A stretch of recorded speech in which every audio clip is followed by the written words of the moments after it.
What's up, everybody? Tuesday, 2:30, Awesemo.com golf show. As always, I am Ben Raza here with Tim Frank. My favorite tournament of the year ended last week, so now I really have nothing to say for this show, Tim. This is your dojo.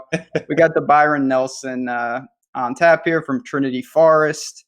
First thing, did you watch Wells Fargo? I love that event. I thought it was great. No, I didn't watch too much of it, but I was shocked, like everybody else was, about Max Homa. Yeah, just kind of, I don't know what to say. I mean, he had all those, all the big names chasing him, and just he held off your boy Raiden Man, Joel Dahman. None of the big names really made a charge, and good for him. I mean, I think it's been pretty well documented on the No Laying Up podcast and stuff, kind of his story. But yeah, it was nice to see him get the win. It was impressive. I like stuff like that in the sense of he didn't just hang on like in no one charts. Like he won. He just went and got it. I was rooting, as you said, for Raiden, who he made the hat switch. I thought that was going to be it, but then it all went to hell anyway. So it was, yeah. I mean, that's what I love about that tournament. For some reason, you get crazy winners, but the big names are always right there too. And we saw that once again, like Rory and Rose were, I thought, destined to take it down and then just never really got there. Yeah, for sure. The whole week, I never thought that Homa would hang on with those guys chasing him. But it's so good to see. That's why I love golf. I love seeing these guys that have been grinding for years and struggling when they finally get the win, just kind of the emotion that comes with that and how life-changing it is. I mean, it's fun to see guys like Rory win, but I think it's more fun when you see some of these long shot guys that maybe were borderline tour players, you break through and just see how much that means to them. No doubt. And we may see that this week. I mean, obviously, the new schedule, it's changed a lot. And I feel like it's tough because if you played the Wells Fargo, you've got the PGA next week. That would be 3 straight weeks. So this is a week a lot of guys probably chose to just go to Bethpage, or relax. And it leaves us with not the best field I've ever seen. I wouldn't be stunned to see another first-time winner punch their ticket this week. Yeah, they're pretty much all borderline tour players this week. So yeah, starting right at the top. Am I right? Starting right at the top for sure. Yeah. So, but before we get into that, so this, if you haven't dug in yet, this tournament used to be at the Four Seasons. I think last year was first year at Trinity Forest. So we got it really. To me, it's a new course. I think people will overrate what happened last year. Like it's a sample size of 1, literally. So we don't have that much, but do you want to talk about this course? I believe it's a par 71. Yeah, 7,300 yard par 71 link style course. But I don't know how much it's going to really play like a links course. If the two primary defenses for links courses are the wind and the firm fast conditions. And from what I've seen, we don't have firm fast conditions this week. It's going to play pretty soft. They've got a lot of rain.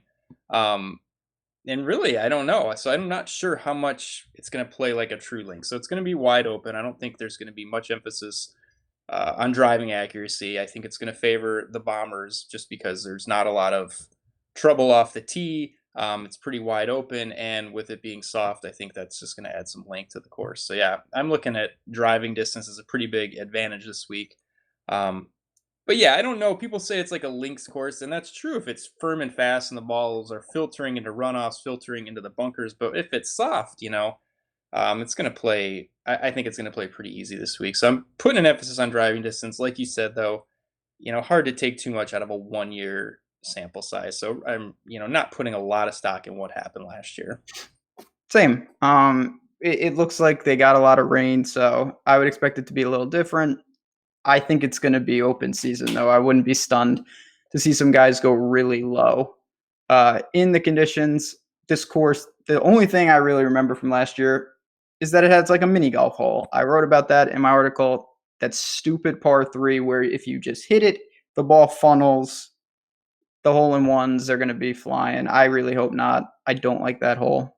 So I was thinking about this, and I don't even know if you remember it because I don't know if anybody was even playing DFS. But like, do you remember a few years ago when it rained so much at the Byron Nelson they had to make a par four into a par three? I remember that. I feel like it happened. I want to say something with Gary Woodland was Yeah, he related. made a hole in one, and people were Yeah. like freaking out because they didn't know whether it hit Yeah. an albatross or was it an eagle. Like it was just like people were just going crazy on Twitter because nobody knew what was going on. But that when you people are bringing up this par three this week that it played so easy last year, and that reminded me of man, this was probably 4 years ago now when yeah the course got flooded and they had to turn a par four into like 100-yard par three. So Yeah, I remember that. But yeah, I don't know. Like I said, it's every week before a major. You're not going to get premier fields. That's just what we're going to have to deal with in the new season. There's going to be some hiccups. So this is a tournament. We'll see what happens going forward. We do have some guys, though, just to get into it. So we got Brooks leading it off 11-4, Decky at 11, Spieth at 10-8, Stenson at 10-3, and then Leash at flat 10. I mean, I'll just pass that right to you. I'll give my quick spiel. I'm gonna ride with Decky. I played him last week. He was not great, but I feel most comfortable by him just by process of elimination. yeah, that's a tough one for me. I think I'm preferential to Brooks. Okay. He's 6-1 to win. Decky's 15-1, and when you kind of parse that out, it doesn't seem like the $400 difference. It feels like either Brooks should be more expensive or Hideki should be less expensive, kind of based on the sort of Vegas win equity there. Um, and I followed Hideki really closely, and I thought right before the match play, he seemed to be peaking. The ball striking was great, and then he didn't advance at the match play. Wasn't great at Masters, and honestly, he wasn't great last week. Really, ball striking, really only gained a stroke, I believe, on approach and off the tee together. So I like Brooks. I know it's a little scary because we have the narrative where he only shows up at majors and he maybe doesn't care about this week. And I think you are taking some risk by playing Brooks because he does seem to kind of come and go a little erratic for an 11-4 player. But I think he's got so much more win equity than Hideki, who seems to have cooled off a little bit. Yeah, I'm probably more preferential to Brooks. Just that 6-1 just seems very crazy. I feel like there should be a bigger gap between him and Hideki. Um, so Yeah, but yeah, I'm going with Brooks, but there is a little bit of risk there. We got to see if he might be more focused on next week. He probably is, and that could spell trouble. But I'm willing to take the risk. you're not gonna find. I mean, to me, that none of these guys check out fully across the board, no matter who you're going. Because you're right, Decky's not. He's been making cuts, but when you're 11,000, that's not what you're looking for. So Brooks, Vegas favors him. Obviously, Spieth.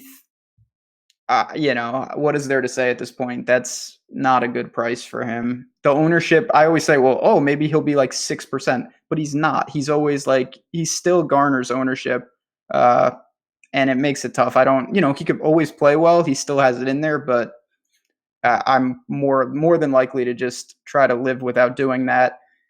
Stenson, I'm kind of indifferent to. Leishman, I think this is a good course. We saw that last year for him. The Aussies, they always say it's very similar to maybe some of the stuff they've seen back in the day. But even him, if you look at his year, it hasn't been that inspiring. So I do like the fit for him, but the recent form certainly isn't something where I think at 10K it jumps off the page. Yeah, these guys up top, they kind of all seem a little bit overpriced. Spieth, I mean, no way. I think people are going to go there because this is his home course, and there's a narrative that the driving the ball isn't that important this week, and maybe that'll help him out. But I mean, the rest of his game hasn't been good either. That's the thing. It's not like the approach game, the around the green game, and the putting has been great, and it's just off the tee. I mean, he hasn't been good really anywhere. So yeah, that's an egregious price. I think I'm a little higher on Stenson than you are. Um, just really riding that hot approach The game. irons, Yeah, the insane. irons, yeah, have just been out of control.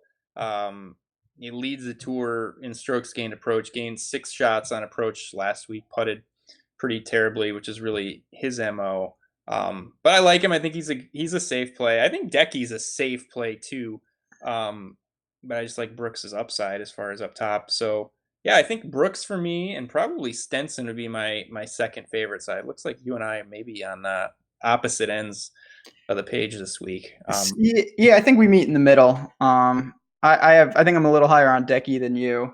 Uh, Brooks and Stenson certainly towards the top. Spieth would be last of the five.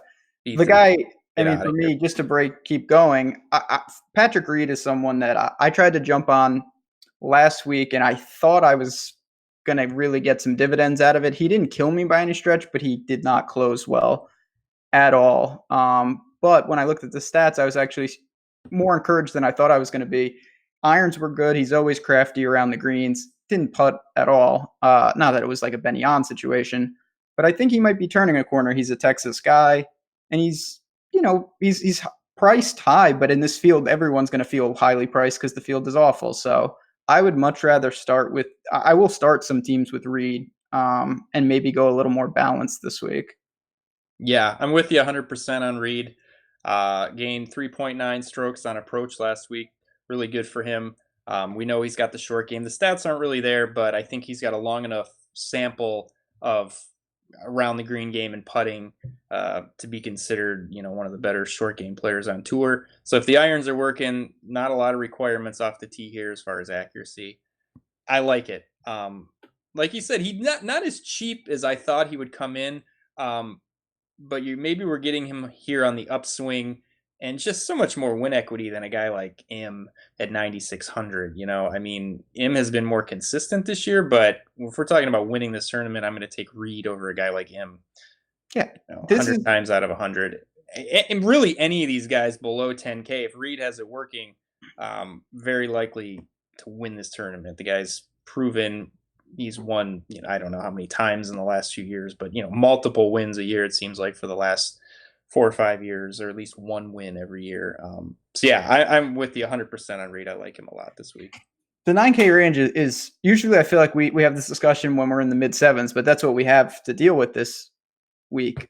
I'm not sure. It's a mix of like, you got guys like Reed where I'm like, okay, I get it. Then you have, we got Rory Sabatini, who's usually like, I'm talking about him at 6,600 saying he needs to make the cut. Killa Keith, the champ is in there, Aaron Wise. What do you make of this? It's just kind of a mixed match. Brandon Grace, forgot he existed for a couple weeks. What are you doing? Yeah, I mean, I don't really like any of these guys in the low 9 range. I guess if I had to go somewhere, it'd be Keith Mitchell. Really gained over 9 strokes with the ball striking last week. We know he's super long off the tee. The ball striking has been great. Won Honda top 10 at Arnold Palmer. So, he has the upside, but I think the game fits here being long off the tee, good approach. But, I don't know, 9,100 isn't super appealing to me. So I think once we get Brooks, Stenson, Reed, I mean, from the top end guys above 9K, I think those are probably my main 3 targets. I don't think any of these other guys I'll have much of. It's tricky because, Aaron Wise, Masters, last week I really liked him, but he's going to be popular. Now he comes here. He's the champ. The stats check out. But there's just something about that price. I feel like when you have a guy who's overpriced, the best argument for using him is the ownership is going to allow you to kind of justify it. When you have a guy who's overpriced and popular, it's just a narrow window. Like Wise, obviously we know he's capable. I just have a really hard time getting there. I'd much rather take Keith Mitchell or honestly take Brandon Grace, who I think he'll be one of the lower owns out of these guys. Keith Mitchell, if he can lean on, his aggressiveness off the tee, he could be fine. I do worry a bit about the weak link in his game is scrambling. He's consistently pretty bad there. So you do need some of that. But if it's really soft and these guys can flag hunt, I definitely see that. And then I'm not going to get to Sabatini. I know he's playing great. That's a big price jump. Yeah, that's crazy. Jeff Ulrich had a funny tweet yesterday. It was hilarious. He's like, I'm paying 9K for Rory, and it's not even McIlroy. Yeah, the old bad Rory. It's like, come on, man. This is I will give shout out to Sabatini. He was 5 over after Thursday, and he rallied, made a ton of birdies, and he was awesome. For me, I'd rather look down a little. As we bump into the 8K range, this is another interesting. I try to give, the range kind of themes almost. And the 8K range to me is a mix. You've got the Euro guys that have come over, and then some of these, I want to say shorter hitters, the Ryan Moores, Kevin Na, Knoxes of the world. What do you make of the range? Obviously, RCB is a guy I definitely want to talk about. Yeah, I like RCB. Seems underpriced, super consistent. Not,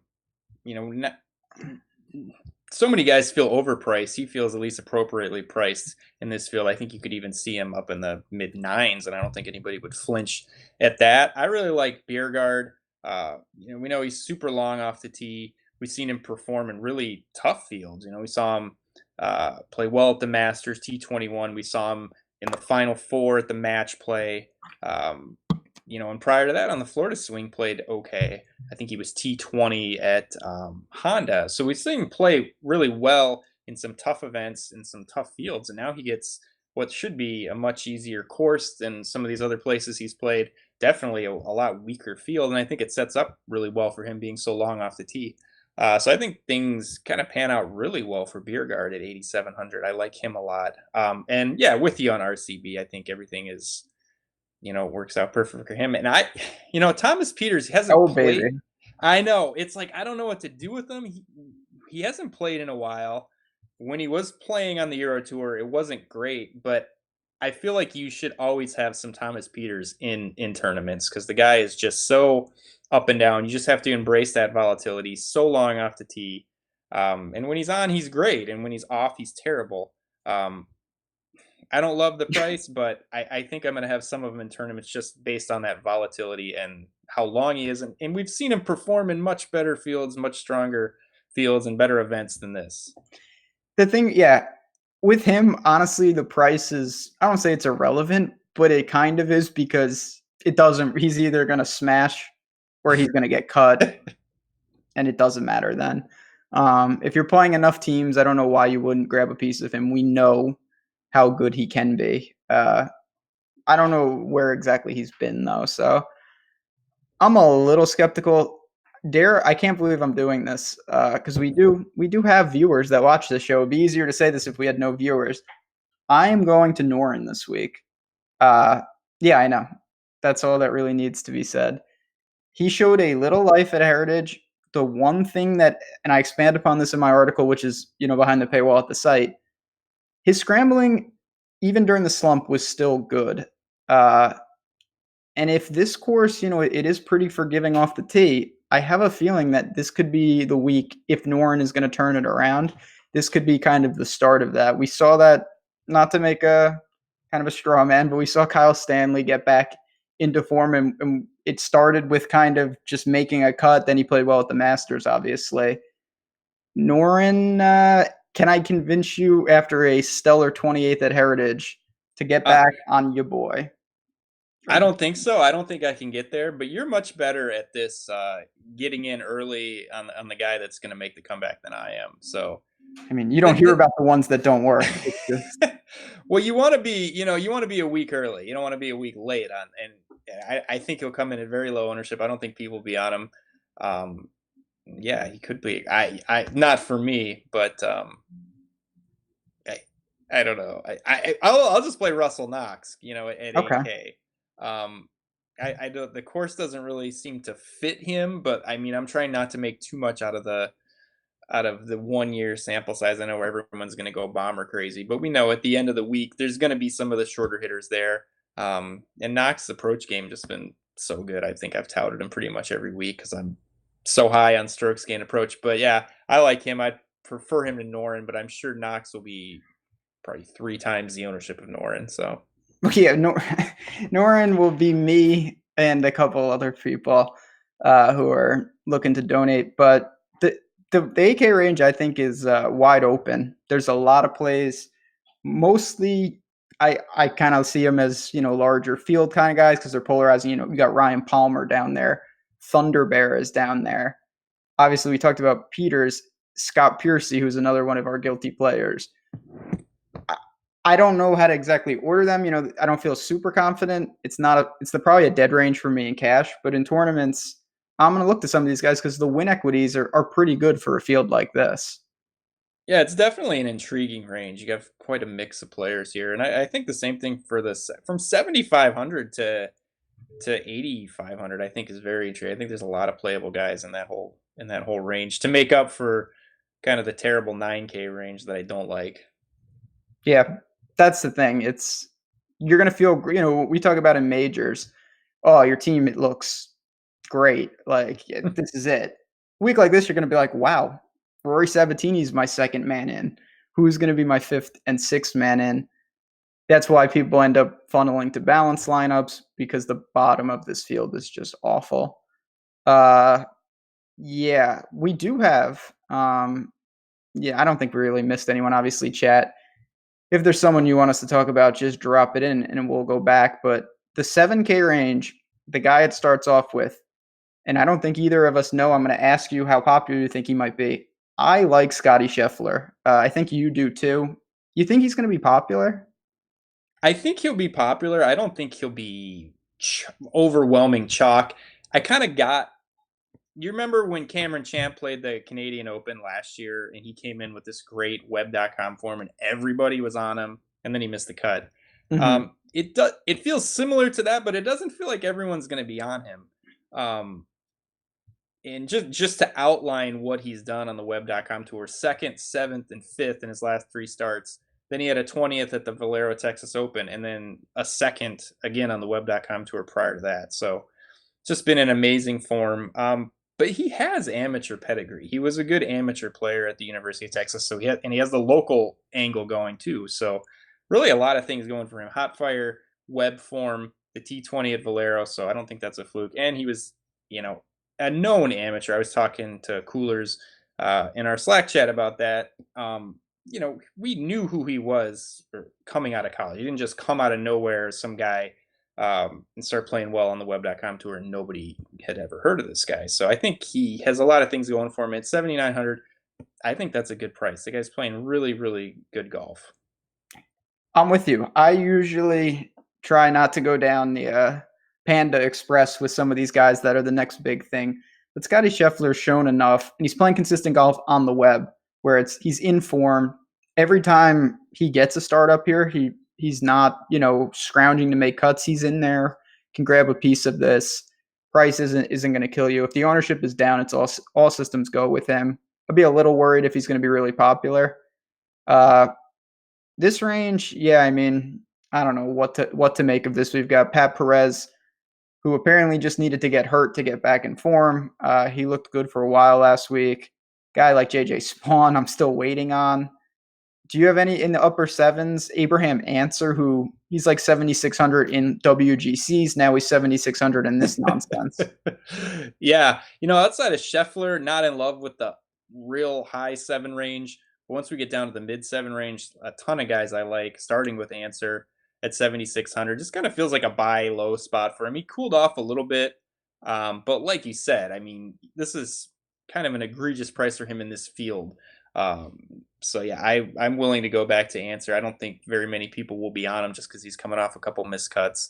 So yeah, I like Answer. I love Trey Mullinax this week. I think he'll probably be chalky.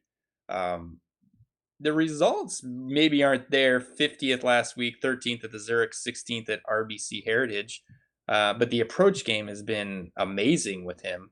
Gained 13 and a half strokes on approach last week at Wells Fargo and then at RBC Heritage. And then he had that 13th at Zurich sandwiched in between there. I love super long off the tee. I just love these guys that are really long off the tee and have great approach game. Just so much, possibility there when you can bomb it and then also, have the irons working as well. The same thing with him. Short game is an issue. Putter is an issue. But just the length off the tee, the approach game, I think, is a great combination. I think this is a good course for him. Yeah, 7,600, great price for him too. And there's a couple other guys I like. Who are you feeling in the middle? What about Seamus? I've been waiting all year to be able to mention him without being laughed off the show. Yeah, he's got like the best current form in the field. 13th, he's back. 13th at Wells Fargo, 5th at the Zurich, and then 6th at RBC Heritage. But I don't know.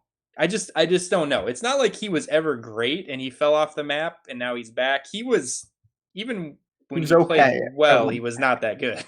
That's correct. Can confirm. And it wasn't that when he fell off the map, he was teetering on Smiley style. Like he Yeah, was he dead was. It last was yeah. every time he played. He's obviously found something. He's making putts. He's a good scrambler. The tee degree game is what the problem was, and he seems to have corrected it. The biggest problem I have with him this week is what you talked about. There's a lot of guys in this range. If he was by himself, I'd be pretty comfortable. I may have a little, but I'm with you. I like Molinak's answers, a talented player. Then Daniel Berger, they keep trying to rope me in with these prices. I don't know exactly what I want to do with him just yet, but I will say he kind of stood out just from a name and then sticker price, like gaining off the tee, consistently losing with the irons, and kind of consistently gaining with the putter. So you're going to get a little. Is it even buy low at this point, or is he just not that good? Yeah, I don't know what to do with him. I mean, I think he's going to come back at some point. I wouldn't say he's not good, but it's just hard to every week, or it seems like we say this about him every time he tees it up, that he's much better than the other players in this range. But then he just goes out and does nothing again. And it's like you don't want to bang your head against the wall just continually playing this guy week after week without any results, just hoping something's going to turn around. But so yeah, I don't think he's for me this week. I prefer Fratelli at 7,500. Oh yeah, The ball striking's been really good. He was T24 last week. He's getting about 9 shots with his ball striking over his last 3 shot link events. So he's had a couple other non-shot link events in there. But yeah, I like him coming off a good week at Wells Fargo. It's kind of a guy I've been tracking all year, kind of waiting for something to happen. It's just never quite been there. He hasn't been awful, but just never kind of reached that next level that I thought he would, and a lot of other it's people coming. thought would be there too. So I think this is a good spot for him. I think the course sets up well, and again, just a weak field. I mean, you have to keep that in mind. Like if guys are going to break out of a slump, this is a great spot to do it because there's just not a lot of talent in this field. We're gonna get back to Fratelli at the end of the show because I have a lot of interest in him in the betting markets. All right. I really really like the spot. He's a Longhorn. Making cuts, he has not, and you just said this, but I'm just going to say it because it's what I wanted to say too. He hasn't really knocked on the door yet. He's starting to find form about making the weekend. But he really doesn't have any, where he's sitting third and then, comes in seventh. I think he takes that next step. I really hope it's this week. The stats line up, the pedigree lines up. He's certainly good enough in a field like this. Can I throw in one more name that I didn't Sure. even know? I did my whole research, and I didn't even know this guy was in the field. I can't wait to hear this. I somehow just totally skipped over him, and then I got done, and I was like, "Damn!" So Afa Barnrat, it's 7,400. Like that just seems really cheap for him in this event, in this field. And I never liked the guy. I feel like he somewhat gets overowned because people kind of like him as a player, like him as a person. But we've seen him perform on really big stages. I don't know the injury is that's what keeps people from not talking about him, but he just seemed 7,400 seems too cheap. I don't know what's going on with his knee. So I guess I'll throw that out there, but I mean, he's playing, so I have to think that what is wrong with his injury? I saw the injury thing too, and apologies to where I read this. I can't remember, but someone indicated that he was over in Southeast Asia and it was an ACL situation. Obviously, he didn't tear an ACL because if he did, I don't think he'd be playing. But that is certainly makes me hesitant to. I wonder what's going on with him. yeah, I guess yeah, I had kind of forgotten about the knee, but then when I saw his name, I'm like, well, damn. I mean, 7,400. We've seen the guy perform in WGCs. People don't seem to be talking about him, but yeah, we don't. I guess we probably need more information on the knee. Obviously, risk involved there. Maybe he's just kind of testing it out before the PGA Championship. I don't know, but it intrigued me at least at 7,400 because I feel like in this field that's a very good price for him. But there's definitely a lot of question marks. Definitely a lot of question marks, but it's something to keep an eye on. Obviously, tomorrow night, me and Jason Roslin, I'll dig on that and see what we can find because he's a name. There's no doubt when you're just looking at, again, if he's healthy, he's that price in a major. Like this is obviously not a major field, so you're getting a bargain. Anyone else, I mean, some of the guys down here have just been disappointing, whether it's recently or all year. You got Russell Henley just killing me week after week. And thank you, chat, for bringing this up. Matt Jones is another guy right around that $7,500. He's playing some really good golf. I have no problem with him. So I think what, Tim, we're both kind of saying is I like the $7,500, $7,600 guys a lot more than like the guys a couple $100 cheaper. I don't have that much as we work to the low sevens. Yeah, 100%. I think it after 7,500 it drops off very steeply. So yeah, if you find yourself the last guy in is like 7,200, you may want to rethink things and try and get up to 7,500 where there's quite a few plays. But yeah, Yep. Matt Jones very consistent. I mean, not a lot of high-end finishes, but just making a lot of cuts. And you got to think in this field maybe where he's been T30, T20 in some better fields, maybe he can kind of crack a top 20, top 15 this week. Do you have enough gusto to go back to Sam Burns? I never went to him in the first place, so genius. No. You missed I would say quite a ride. It really wasn't. He was just awful and then he withdrew. Yeah, I don't know. People love Sam Burns. No, I don't think I'm getting there. How about Ollie? He actually gained he gained 4.1 on approach last week. He lost 3.1 off the tee. And he gained almost 5 strokes putting. A very odd way to get to a T28. So terrible off the tee, great on approach, great putting. I don't know. He seems, he will flash like twice a year. I feel like I'm guessing a little bit that this might be the week, but the approach game intrigued me. And he just seems to every couple times in maybe a not so great field have a little bit of upside, but I don't know. I never really like Ollie, but I was impressed with the approach game last week. That's something that caught my eye. That's what he does. Ollie does. Even he missed like 20 cuts in a row, but he would always do something where it's like, he gives you a glimmer of hope. Kind of interesting. But I'm not an Ollie guy though. I usually don't play him. I don't look for reasons to play him, but just when I was looking at the approach stats from last week, it stuck out to me. I gotta look into it. Just say no. More. Just tell me I'm full of shit. No, like, because unlike you, I'm kind of an Ollie guy. I get sucked in that he doesn't wear a hat. I think the talent is there, and I look for things. I look for reasons to play him. Where other guys, I certainly have a couple biases. Where if it's close, I err on the side of not playing them. We did get a question from chat though, and it's the same price. So I wanted to ask you about a guy I really didn't consider, Troy Merritt. We haven't seen a ton of him this year. He was good at Heritage. Do you have any interest there? He's going to be real low owned, I would assume. No, not a lot of interest for me. Last, what was he, T10 at Heritage? Yeah, that's really he hasn't done much. Right, and that's really the prototypical Troy Merritt track. I think he's a short hitter. I don't know if this will really set up too well for him. Yeah, it didn't seem like there was enough there for me. I don't like the course fit. And yeah, a T10 at Heritage was nice, but who knows? That could have been just a fluky finish. I don't think I'll be going there. I am with you. I would love to say, in a 100,000 person tournament, sure, if you think you got a line on him, but I don't see anything. I would rather take, and I am not recommending playing this guy. I'm just saying if I had to, I would play Beau Hossler based off nothing, even though his stats are god awful. I do think that if you wanted someone just out of the blue at 1%, I'd go there. My goal is to play neither of them. Did you see his ball striking stats from last week? I think he lost like 10 strokes with the ball striking. Yeah, it's like on the short list of worst ball strikers on tour. He's lucky he's an incredible putter, or he would never make a cut. Very true. It's bad, but the last couple guys, and then we'll get to the dumpster fire. I want to talk about one of your old flames here.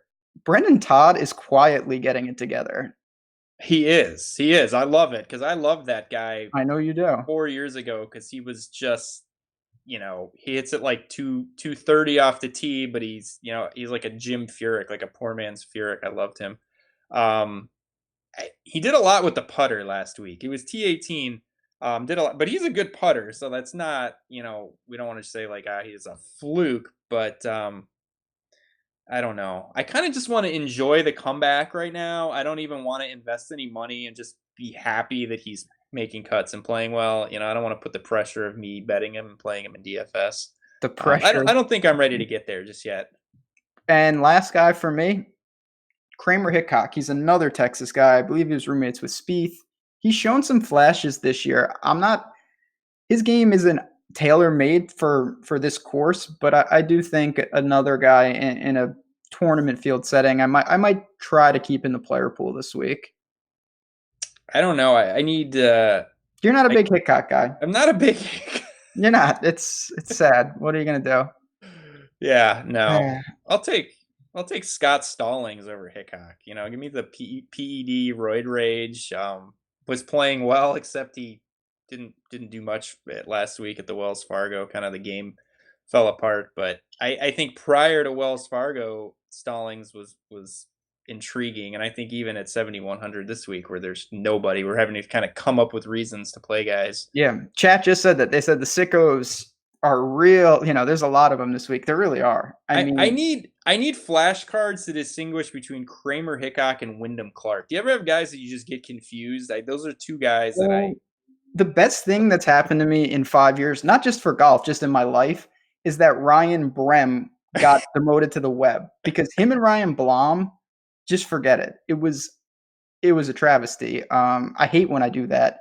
Certain golfers, Wyndham Clark is the guy that I played last week who was awful, and Kramer Hickok is a guy that I haven't played yet in recent times. But I think it's the millennial names that they have. It's very like Mad Libs.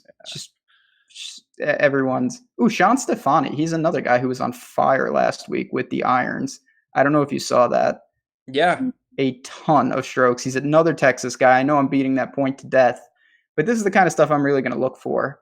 You're not going to find, I don't think there's a huge gap in terms of talent with all these guys. It's little edges of they're at home, they're playing a little well, because it's wide open. We're saying that at the top of the show. The win equity up top, obviously those guys are better, but it's not a shoe-in that Brooks wins. So if one of those top end guys, we could see anybody really get in the mix here, like Max Homa last week. Shank, I'll throw in Shank at 7 flat. He's a good player, yeah. Yeah.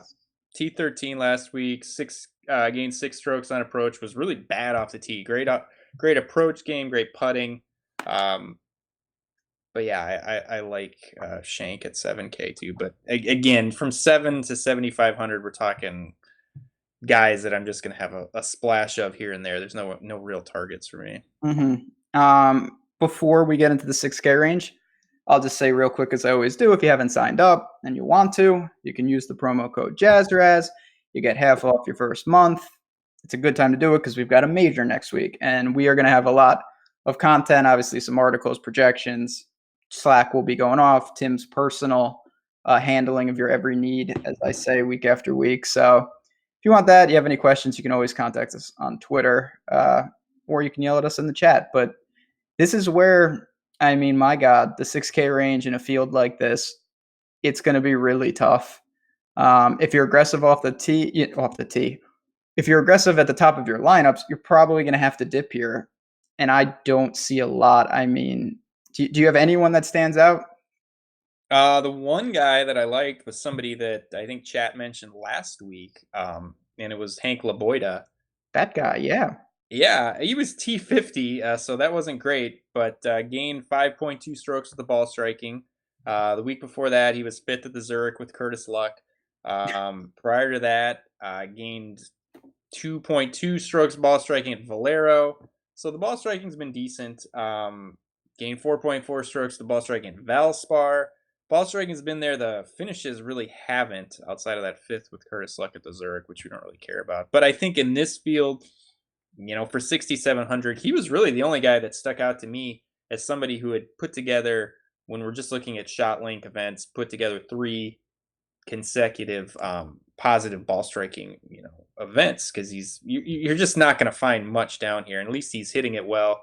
Putter hasn't been great, but I think for 6,700, I like him. He was really the only guy that stuck out to me below 7K as somebody that I'm probably going to actively target and not just be like, well, I guess I'll click this name because I have 6,600 left and I don't know what else to do. He's making cuts. This is not a huge deal, but I was really impressed. He came out on Sunday at the Wells Fargo when it was really tough, posted 3 or 4 under. And yeah, he didn't make a huge impact on the tournament, but he did find that weekend for you. And you know what? If you're telling me a guy is making cuts down here, that's as good as you're really gonna get. Because I mean, I'm looking Roberto Castro. I kind of looked at, but the game is not in great shape. Cameron Davis every week. I say, oh, this could be interesting. Guy can't make a cut. He must have the worst short game on tour because the ball striking is actually good and he doesn't make any cuts. It's insane. Never. Yeah. I fell in love with this guy. Oh my God. His off the tee game is great. It's not working. The irons are good, but just hasn't put it together at all. I'd much rather go with Hank. And then this is a name that I didn't really consider, but Chad asked about the Gim Reaper, Doug Gim, who we haven't seen a ton of. He's 6,500. I don't know if I'm there. He's had a couple. He was good at Farmers. He in the U.S. Open, he was making those. I think he had a couple eagles, even though it didn't work out. He hasn't shown anything really with the putter yet. I don't really see it, to be honest. But at the same time, if I need 6,500, who do I like better than him? Probably Swafford, and even that, not a guy that I'm too high on. Do you have anyone in that like lower end, or is there just try not to go down their style? Yeah, honestly, no. There's nobody that I love. As far as Gim goes, I think he has maybe more upside than some of the guys down here because we've seen him have some higher finishes. He has a Mhm. third on the web.com tour. Saw him play well at Farmers. Has the amateur pedigree. He missed his last 2 cuts on the web.com tour, but I think, when his game is on, I think he has some more upside than a lot of the guys down here just because he does have some amateur pedigree. Is he a Longhorn as well? I don't follow college golf as closely as I should. I thought I looked at, I was trying to get a list of some of the locals and whatnot, and Doug Gim, I didn't see it, but he is a Longhorn. There you go. Yeah. So another one. Yeah, so we got that going for him. But yeah, I think I think he's worth some shots because I think if he's playing well, with the amateur pedigree that he has, he's got a little bit more upside than some of the guys down here. But he's another guy. Wouldn't mind him, but I'm not going to actively, target him as one of my main in my core for sure. No. And that's really it. I'm not gonna, tomorrow night we'll look and see me and Jason if there's any dumpster diving that I want to do. But right now the answer is no. And Chad, it's a good point. Truth be told, I've mentioned this a lot on the show. The local angle, it doesn't just mean that these guys are going to play well. It's for me that in a field like this with limited, we don't have a ton of course history. The conditions may be radically different. I'm going to lean on some local knowledge here just because I think that does help in a week where we have a lot of unknowns and we have a schedule where the big name guys, I don't care what you say, not that they can't play good, but they are focused on Bethpage a little. There's no doubt about it. Yeah, 100%. It's always shady the week before a major. So mega shady. That's the theme of this week. Mega shady for sure. You never know what these guys, especially the guys up top, are thinking about. But what do you think Tony Romo's thinking about? He's probably thinking about what he's going to be doing Saturday morning because he's not going to be playing golf. That's right. That's the correct answer. Yeah, don't roster him, please. Does he even? I was thinking about that this morning. I mean, how much of a draw is he? Are people excited in the Really though? I mean, I would much rather watch Thomas Peters play golf or anybody. Just pick a name that's in this CT Pan, Ryan Palmer, Jimmy Walker. I would rather watch any of those guys play golf than Tony Romo. Like, I don't know. Are people going to this event to see Tony Romo play golf? I think the answer is yes. That's insane. But that just lends itself for me. That's why we need to get rid of a lot of people. But Yeah, I don't see it, but I think that's the draw, and we'll see when PGA Tour Live is just like, we're not doing feature groups, we're just having him wear a GoPro, and that's the only coverage. Then we'll know that that's the plan. So sick. All right. Before we get out of here, did you make any bets yet? Yeah, I really like Mullinax. He's 80 to 1. Oh, He's a popular bet this week. That sometimes actually that never works out whenever everybody bets one guy. I have to say, what is this? Usually doesn't. It's a never. Yeah. But it's really painful when you pick a guy out like Sunday night, early Monday morning, and then you like without seeing anything from anybody else, and the whole rest of the world is on this guy. But I think 80 to 1 is a really good price. We already outlined it. Very long off the tee. The approach game has been amazing at Wells Fargo and at RBC Heritage.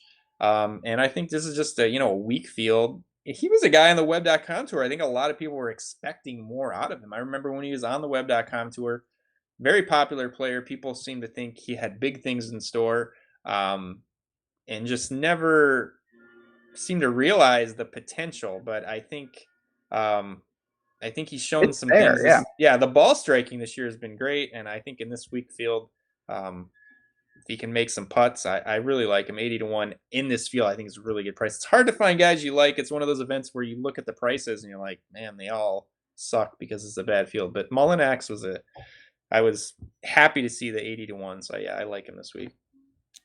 I like Fratelli. There's same kind of concept of it's a guy that's shown some flashes, and he came from the Euro Tour, and I think him and Monex oddly are similar in that way of we've seen some here and there. They haven't quite put it all together. I think they're both going to be winners on the PGA Tour eventually, and in a week like this, it's wide open. So I'm not going to reach too far. I think that's extreme. Like if you have a line on a Max Homa, more power to you. But there's a big bucket of guys who, week in and week out, they're making cuts, and this is their chance to maybe get in contention late. So that's where I'll be looking. I'm going to look at some matchups this afternoon, see what I can find for tomorrow. But it's tough, like you said, and it's just like DraftKings pricing. You look at the odds and you're like, I'm used to seeing this guy at like 150 to 1. Now he's 60 to 1. That's what you get with the lack of firepower up top. Yeah, for sure. For sure. I mean, some of the players are looking forward to next week. A lot of the people in the DFS world are looking forward to next week. But yeah, I mean, it can still be a fun event. Hopefully, no doubt. Hopefully, nothing crazy happens at the top unless you fade Brooks and he decides that he just doesn't give a shit about this week. But yeah, it'll be interesting to watch as a tune up for some of these guys for Bethpage. But yeah, I think everybody's excited about next week. It's hard not to be. And that's really what it is. Like I said, there's some contests out there I'm playing. Obviously, it's just as real. Winning the Drive the Green for the Byron Nelson feels just as good as winning it for any other event. There's no doubt about that. But like I said, let's set our sights, get through this week, and then we'll turn the page to Bethpage Black. We're going to get out of here. We got Champions League on. Our man Josh, thanks for producing during the game. A true champion. But as we always say, if you can hit the like button on your way out, we do appreciate that. Hit us up on Twitter if you have any questions. And me and Jason Roslin tomorrow night, 9 p.m., we're going to do it all over again and answer your questions. So good luck, everyone, and we will be back for the PGA Championship next week.